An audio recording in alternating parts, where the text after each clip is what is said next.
Hi అండి. ఇందులో మామిడికాయ పచ్చడి జాడీలో పెట్టాను. అత్తయ్య అన్నం కలుపు బాగుంటుందంటే సర్లే కలుపుతున్నాను. అత్తాకోడల ప్రేమ ఉంటుందో ఉండదో నాకైతే తెలీదు. ఏ అత్తాకోడలైనా సరే అత్త నటించొద్దు, కోడలు నటించొద్దండి.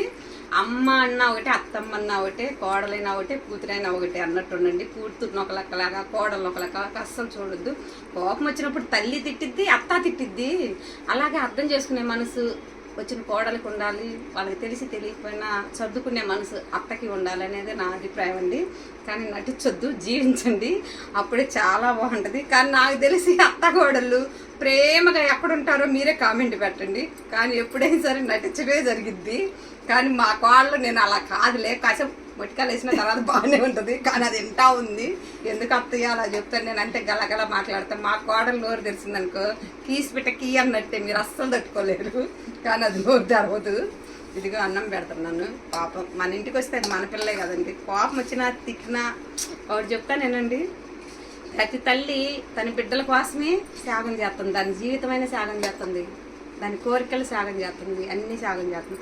దాని బిడ్డల కోసమే తను బతుకుతుంది కదా. అలాంటప్పుడు అత్త కూడా అమ్మ లాంటిదే అని కోడలు తెలుసుకోవాలి. అది కూడా మనం బిడ్డ లాంటిదే అని అత్త తెలుసుకోవాలండి. మన బిడ్డ పోయిన కాడ ఎంత బాగుండాలని కోరుకుంటామో కోడలు కూడా అలాగే చూసుకోవాలి. ఉంటానండి. ఇదిగో మా కోడలకు అన్నం తింటున్నా. ఉంటాను. మా వీడియోలు తెక్క ఉన్నా సరే భరించండి, లైక్ చేయండి, ఫాలో చేసుకోండి. మా వీడియోలు తప్పకుండా చూడండి. ఉంటానండి. బాయ్.